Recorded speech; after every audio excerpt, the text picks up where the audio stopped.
Dès les premières secondes, ton cœur est interpellé par une réalité que beaucoup préfèrent ignorer.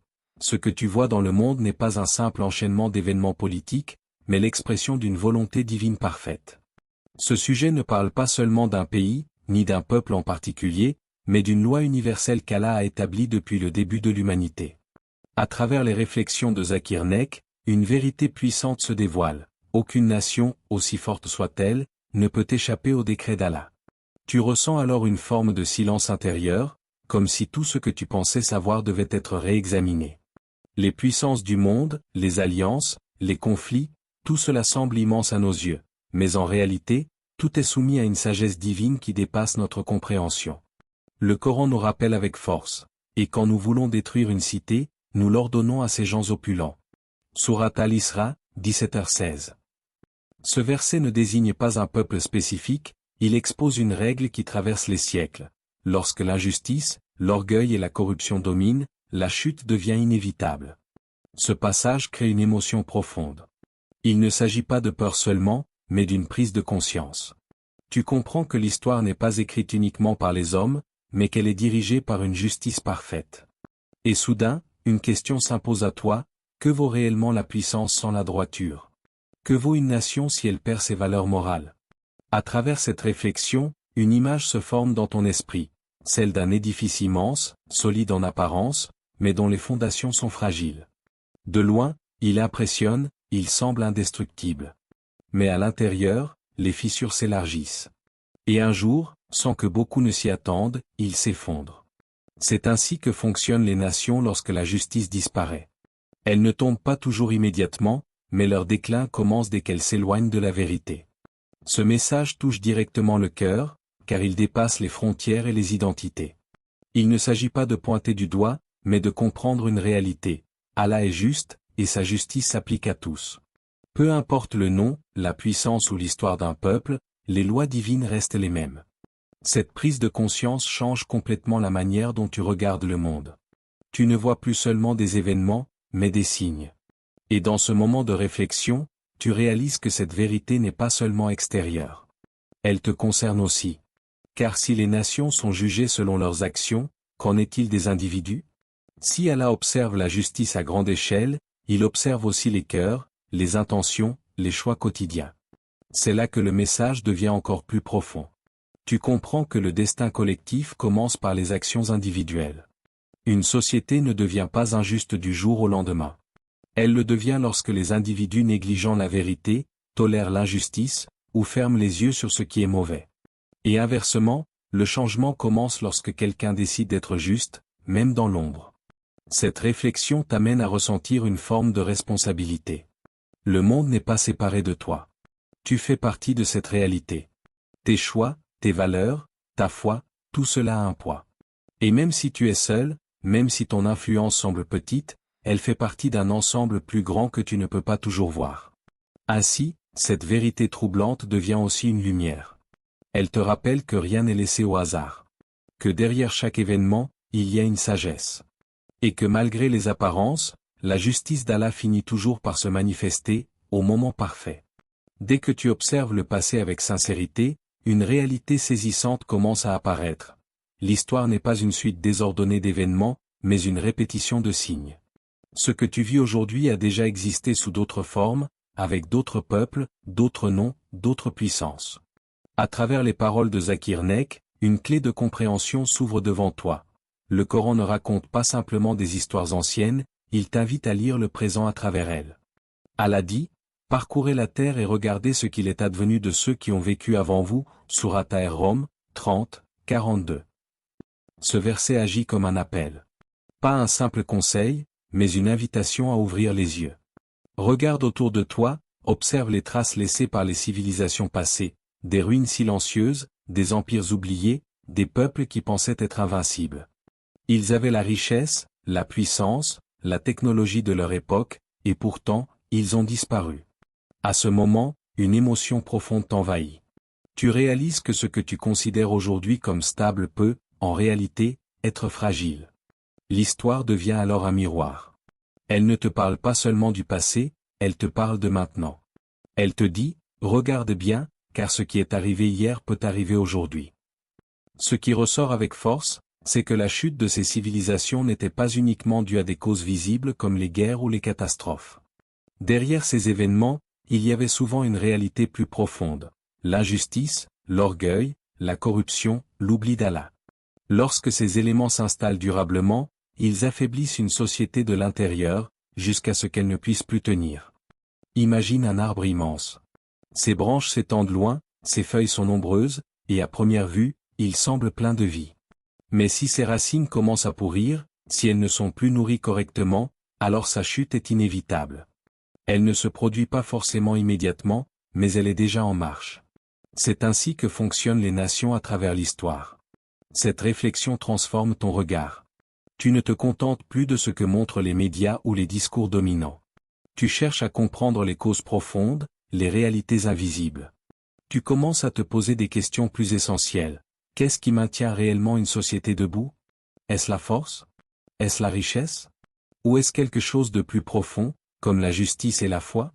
À travers cette prise de conscience, tu ressens aussi une certaine humilité. Car si les grandes civilisations du passé ont chuté malgré leur puissance, alors personne n'est à l'abri. Cela brise l'illusion de permanence. Cela te rappelle que tout peut changer, et que seule la voie d'Allah reste stable. Mais en même temps, cette vérité n'est pas seulement un avertissement. Elle est aussi une miséricorde. Car comprendre les erreurs du passé, c'est avoir l'opportunité de ne pas les répéter. Le Coran ne raconte pas ces histoires pour effrayer, mais pour guider. Chaque récit est une lumière, une leçon, une direction. Et soudain, tu comprends que tu n'es pas simplement un spectateur de l'histoire. Tu en fais partie. Ce que tu choisis aujourd'hui, la manière dont tu vis ta foi, ta relation avec la justice, ton comportement, tout cela s'inscrit dans un cadre plus large. L'histoire ne se construit pas seulement avec des rois et des dirigeants, mais aussi avec des individus ordinaires qui font des choix quotidiens. Cette partie t'amène donc à un regard plus profond, plus lucide. Tu vois le monde différemment. Tu comprends que derrière chaque événement, il peut y avoir un rappel, un signe, une leçon. Et au lieu de rester à la surface, tu cherches désormais le sens, la sagesse, et la guidance qu'Allah a placée dans l'histoire. Dès que cette vérité est évoquée, ton cœur ressent quelque chose de profond, presque instinctif. La véritable force n'est pas celle que l'on voit, mais celle qui se cache dans les valeurs. À travers les réflexions de Zakir Nek, une idée claire se dessine. Une nation peut posséder des armées puissantes, une économie florissante, une influence mondiale, mais si elle perd la justice, elle perd en réalité sa base la plus essentielle. Tu commences alors à voir le monde différemment.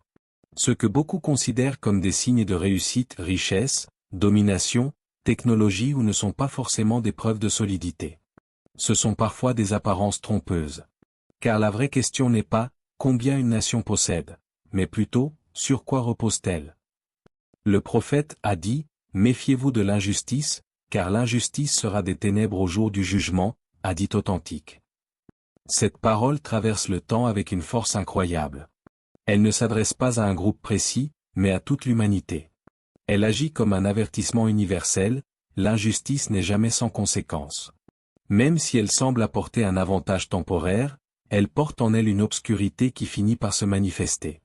À cet instant, une émotion particulière naît en toi. Une forme de crainte, mais aussi une lucidité nouvelle. Tu réalises que l'injustice n'est pas seulement un problème social ou politique, c'est un danger spirituel. Elle obscurcit les cœurs, détruit la confiance, et affaiblit les fondations d'une société. Imagine une lumière brillante qui éclaire tout autour d'elle. Cette lumière, c'est la justice. Elle apporte la paix, l'équilibre, la stabilité. Maintenant, imagine cette lumière qui s'éteint progressivement, remplacée par l'obscurité. Au début, on peut encore voir un peu. Mais plus le temps passe, plus tout devient confus, instable, inquiétant. C'est exactement ce que fait l'injustice lorsqu'elle s'installe. Et pourtant, malgré cette réalité, il y a aussi une lueur d'espoir puissante. Car l'islam nous enseigne que la justice d'Allah est parfaite et inévitable. Rien n'échappe à son regard.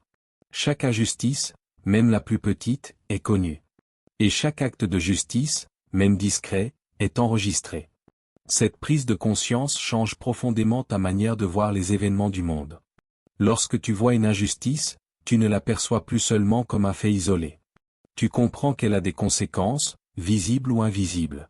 Et lorsque tu vois que la justice, même faible, même minoritaire, tu sais qu'elle a une valeur immense auprès d'Allah.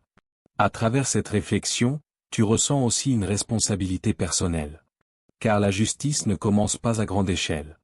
Elle commence en toi. Dans tes paroles, dans tes actions, dans tes décisions quotidiennes. Être juste, ce n'est pas seulement éviter de faire du mal, c'est aussi défendre la vérité, même lorsque c'est difficile. Tu comprends alors que chaque individu est une pièce dans un ensemble plus grand. Une société juste est construite par des individus justes. Et une société injuste est souvent le reflet d'une accumulation de petites injustices tolérées. Cette vérité te touche profondément, car elle te ramène à toi-même. Elle te pousse à te poser des questions sincères. Suis-je juste dans mes relations? Suis-je équitable dans mes jugements?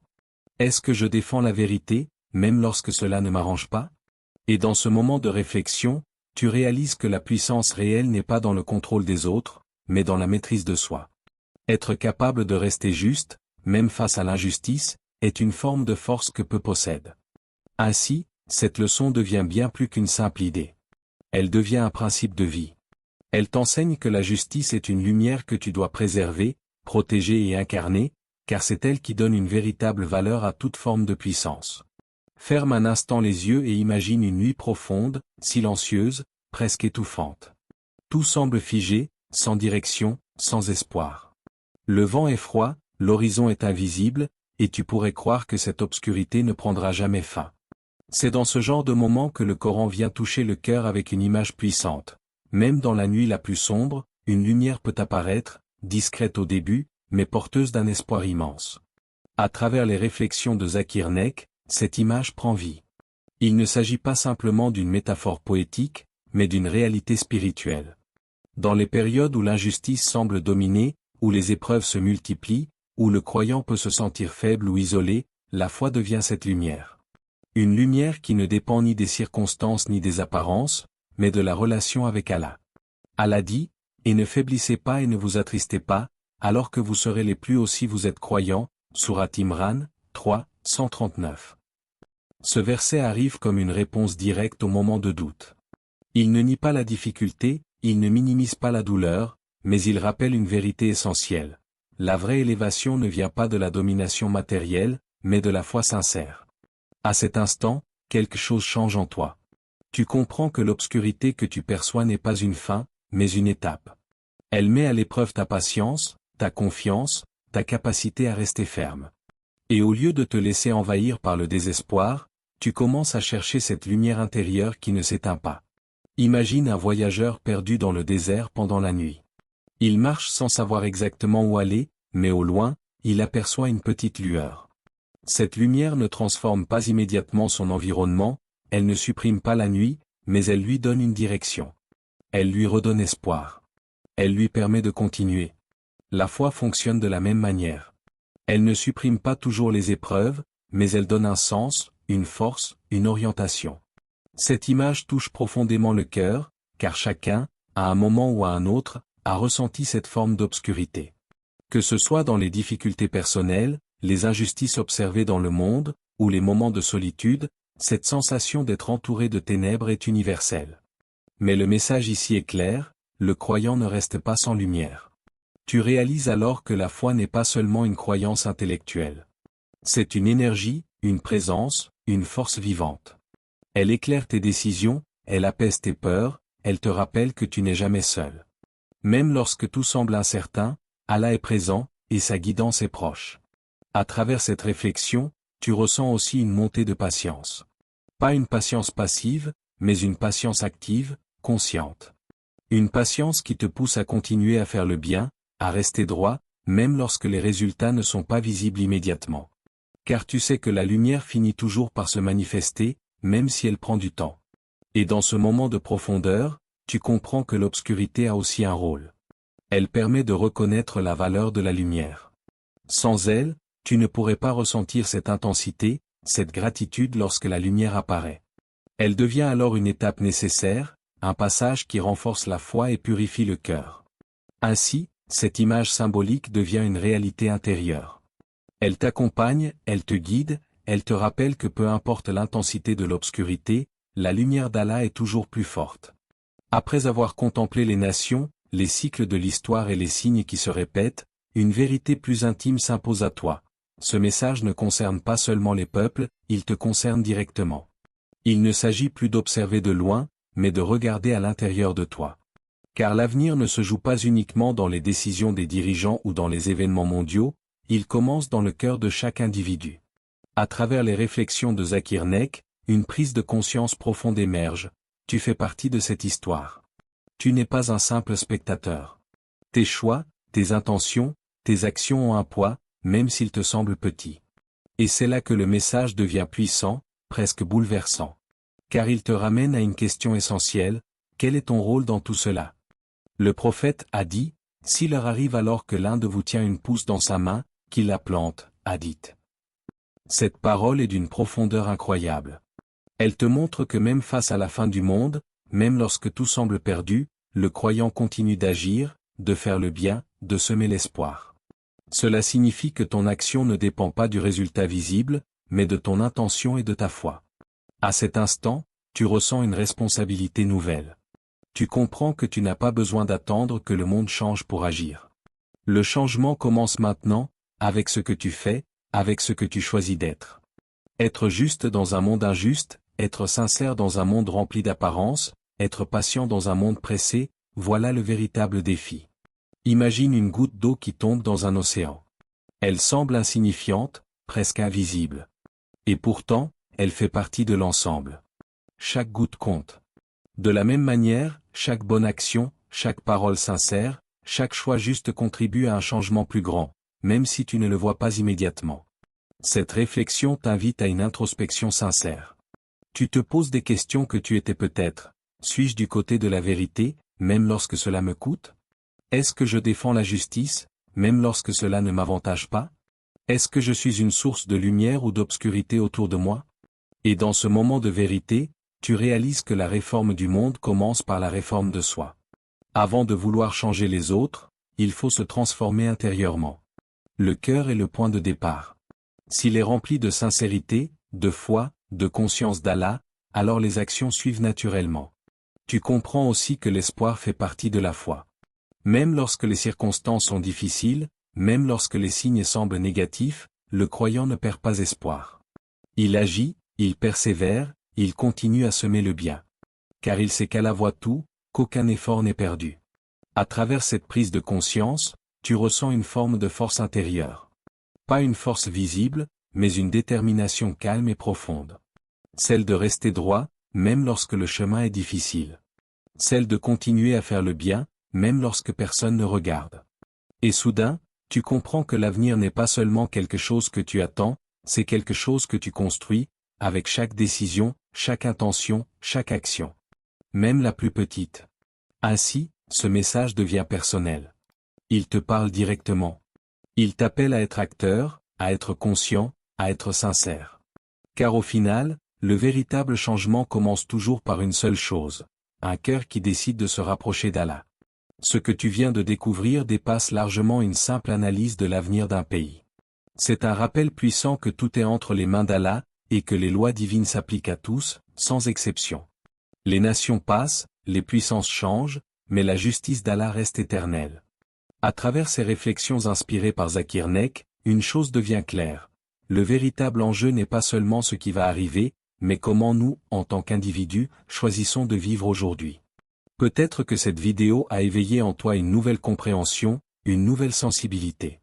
Peut-être qu'elle t'a rappelé que la foi n'est pas seulement une croyance, mais une responsabilité.